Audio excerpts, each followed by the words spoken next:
یہ ذکر ہے اسلام کے اس سنہری دور کا جب دمشق میں مسلمانوں کے خلیفہ ولید بن عبد الملک کی حکومت تھی اور شمالی افریقہ میں موسیٰ بن نصیر اسلام کا علم بلند کر چکا تھا۔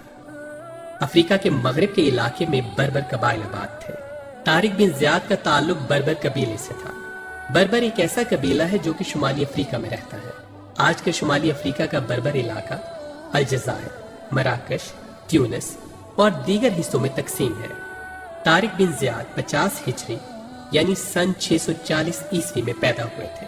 طارق بن زیاد جس علاقے میں پیدا ہوئے تھے وہ آج کل الجیریا میں ہے۔ یہ بات حقیقت ہے کہ مسلمان خود سے اندلس نہیں گئے تھے۔ اس زمانے میں اندلس پر ایک ویسیگوت بادشاہ روڈرک حکومت کرتا تھا۔ روڈرک ایک کینہ پرور، لالچی اور ظالم بادشاہ تھا۔ روڈرک کے ظلم و ستم سے تنگ آ کر خود وہاں کے مقامی عیسائی باشندوں نے مسلمانوں سے درخواست کی تھی کہ وہ اندلس میں آئیں اور اس کو فتح کریں اور انہیں روڈرک کے ظلم و ستم سے نجات دلائیں۔ اس حوالے سے تاریخ میں 2 مستند واقعات ملتے ہیں۔ مشہور برطانوی مصنف سٹینلی لین پول نے اپنی کتاب the story of Moors in the Spain میں لکھا ہے کہ ان دنوں اسپین میں رواج تھا کہ سلطنت کے شہزادے اپنے بچوں کو شاہی دربار میں بھیجا کرتے تھے تاکہ ان کی سیاسی تربیت ہو اور وہ شاہی آداب سیکھ سکیں۔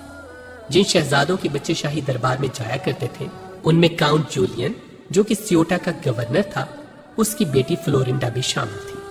فلورینڈا روڈرک کے دربار میں آداب سیکھنے ملکہ کی کنیزوں کے ساتھ جایا کرتی تھی۔ یہ دوشیزہ بہت خوبصورت تھی۔ بادشاہ اس کی خوبصورتی کو دیکھ کر اخلاق اقدار کو فراموش کر بیٹھا اور اپنے ہی گورنر کی بیٹی کو بے آبرو کر دیا، جبکہ بادشاہ پر لازم تھا کہ وہ اس دوشیزہ کی حفاظت اپنی بیٹی کی طرح کرتا۔ بادشاہ کی یہ بہت بڑی غلطی تھی اور اب اسے اس کا خمیازہ بھگتنا تھا۔ فلورینڈا نے خفیہ خط کے ذریعے اپنے والد کو تمام حالات لکھ بھیجے۔ کاؤنٹ جولین نے اپنی بیٹی کا خط سنبھال کے رکھ لیا اور فوری کوئی کارروائی نہ کی۔ جولین کو روڈرک سے کوئی لگاؤ نہ تھا۔ وہ تو جانتا تھا کہ بادشاہ روڈرک ایک غاصب اور ظالم انسان ہے۔ جولین تو پہلے ہی غصے میں تھا، اب اس کی بیٹی کی بے عزتی نے اس کے انتقام کی آگ کے شعلوں کو مزید بھڑکا دیا تھا۔ وہ اس سے پہلے عربوں کے حملوں کو کئی بار کامیابی سے روک چکا تھا۔ اب جولین نے مصمم ارادہ کر لیا تھا کہ اس بادشاہ کی حکومت کا وہ دفاع نہیں کرے گا جس نے اس کی بیٹی کو برباد کر دیا، اور اب مسلمان اگر چاہیں تو اس ملک پر قبضہ کر لیں، وہ مسلمانوں کی مدد کرے گا۔ جولین انتقام کی آگ میں جلتا ہوا روڈرک کے دربار میں گیا، لیکن اس نے روڈرک پر یہ ظاہر نہیں ہونے دیا کہ وہ تمام حالات سے واقف ہے۔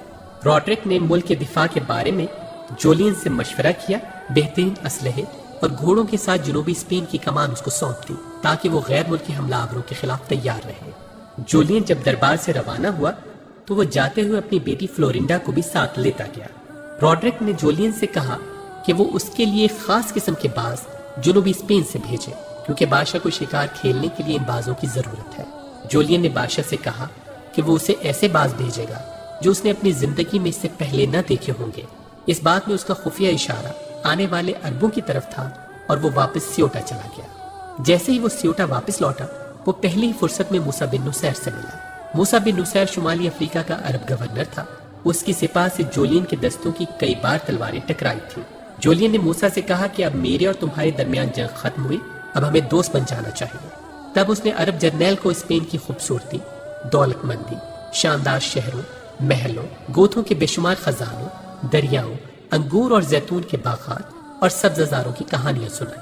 اس نے موسیٰ بن نصیر سے کہا کہ اس دودھ اور شہد کی سرزمین پر جا کر اسے اپنے قبضہ میں لے لو۔ جولین نے کہا کہ میں تمہاری مدد کروں گا اور اپنے جہاز بھی تمہیں دوں گا۔ موسیٰ بن نصیر بہت ہی دور اندیش اور زیرک انسان تھا۔ اس نے جولین کی تجویز کا بغور جائزہ لیا اور یہ بھی معلوم کیا کہ جولین دغا تو نہیں کرے گا۔ ایک اور تاریخی حوالے میں ڈاکٹر اے جے کانڈی اپنی کتاب تاریخی عرب و اسپین میں لکھتے ہیں کہ اندلس پر روڈرک حکومت کرتا تھا۔ وہ اپنے ہی عیسائی باشندوں پر ظلم کرتا تھا۔ کچھ مظلوم عیسائی روڈرک کے ظلم سے تنگ آ کر موسیٰ بن نصیر کے پاس آئے اور اس سے درخواست کی کہ آپ اندلس پر چڑھائی کریں اور ہم آپ کی فوجوں کی مدد کریں گے۔ موسیٰ بن نصیر نے اندلس کی مہم جوئی کے لیے اپنے سب سے قابل سپہ سالار طارق بن زیاد کا انتخاب کیا۔ طارق بن زیاد ایک جری، بہادر اور نہایت نیک انسان تھا۔ طارق بن زیاد نے عیسائیوں کی ہی مدد اور ان کے مشورے سے جہاز تیار کیے اور اپریل سن 711 میں اندلس کے ساحل پر اترا۔ طارق نے ساحل پر اترتے ہی سب سے پہلا یہ حکم دیا کہ تمام جہاز طارق بن زیاد کشتیاں کیوں جلائیاں سن پتہ ہے؟ اس واسطے کہ تاریخ لکھیا کہ جدو طارق بن زیاد دریا دے اس کنارے راتی ستا سی نا، انہیں خواب ویکھیا تے رسول اللہ ابو بکر عمر عثمان و علی نال تلوار پکڑ کے حضور دریا اتے چلدیاں پار گزر گئے. انہوں ایویں ایڈا وڈا یقین نہیں سی ہو گیا کشتیاں جلائیاں. انہیں کہا جدو رسول اللہ دریا عبور کر گئے یہ دا معنی ہے مینوں حضور نے خوشخبری دیتی اندلس فتح ہو جانا ہے، ورنہ کشتیاں تو اتنے اقبال کہندا طارق چوں بر کنارہ اندلس سفینہ سوخ گفتند کار تو با نگاہ خرد خطاس دوریم از سواد وطن و باز چوں رسیم ترک سبب ضرور شریعت کجا رواز. اقبال کہندا جدوں نے کشتیاں جلائیاں ساری فوج او دے منہ لگ گئی. انہیں کہا اے کتھے لکھیا جی شریعت کشتیاں جلانا، اے سبب ختم کرنے کتھے لکھیا اسباب؟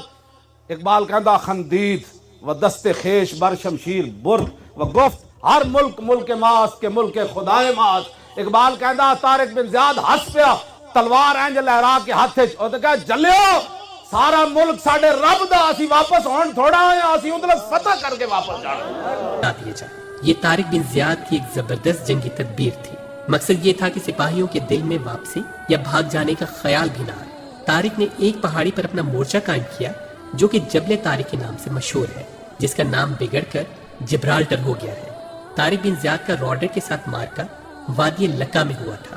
روڈرک 1,00,000 فوج کے ساتھ میدان میں اترا تھا اور طارق کے پاس محض 12,000 سپاہی تھے. روڈرک کی فوج طارق کی فوج سے 6 گنا زیادہ تھی، لیکن طارق کے سپاہیوں کی کمان بہادر سپہ سالار طارق کے ہاتھ میں تھی جو کسی ہیرو سے کم درجہ نہ رکھتا تھا. مسلمانوں نے دیکھا کہ جب روڈرک ان کے مقابلے کے لیے آیا تو وہ قیمتی ہتھیار سجائے ہوئے تھا. اس کا گھوڑا ایک شاندار چھتر کے نیچے چل رہا تھا. چند لمحوں کے لیے تو مسلمان اس سے مروب ہو گئے، لیکن طارق نے بلند آواز سے چلا کر اپنے سپاہیوں کو مخاطب کرتے ہوئے کہا کہ تمہارے سامنے دشمن ہے اور تمہارے پیچھے سمندر ہے. خدا کی قسم تم بھاگ کر اپنی جانیں نہیں بچا سکتے. اس سے مسلمان فوج کے حوصلے بلند ہو گئے اور نہایت بے جگری کے ساتھ لڑے. دونوں فوجوں میں 1 ہفتہ تک جنگ رہی. روڈرک جیسے جیسے فوج بھیجتا گیا مسلمان اسے تہس نہس کرتے رہے. طارق بن زیاد اور روڈرک کا جب سامنا ہوا تو طارق بن زیاد نے ایک ہی بار میں روڈرک کا خاتمہ کر دیا. روڈرک کی موت کے ساتھ ہی اندلس میں ظلم کا تاریخ باب ختم ہو گیا. طارق بن زیاد نے اپنی فتوحات کا سلسلہ جاری رکھا اور ایک کے بعد دوسرے شہر میں وہ قبضہ کرتا چلا گیا. اگلے برس موسیٰ بن نصیر بھی طارق بن زیاد سے آ ملا اور دونوں نے اندلس کے ایک بیشتر حصے پر قبضہ کر لیا. اسی دوران خلیفہ ولید بن عبد الملک نے اپنے کاسب بھیج کر طارق بن زیاد اور موسیٰ بن نصیر کو دمشق بلوا لیا اور یوں طارق بن زیاد کی عسکری زندگی کا اختتام ہوا، جبکہ اسلامی دنیا کی اس عظیم فاتح نے سن 720 میں وفات پائی. طارق بن زیاد نے مختصر فوج کے ساتھ یورپ کے عظیم علاقے اسپین کو فتح کیا اور یہاں دین اسلام کا علم بلند کیا. مسلمانوں نے اسپین پر 800 برس تک حکومت کی تھی.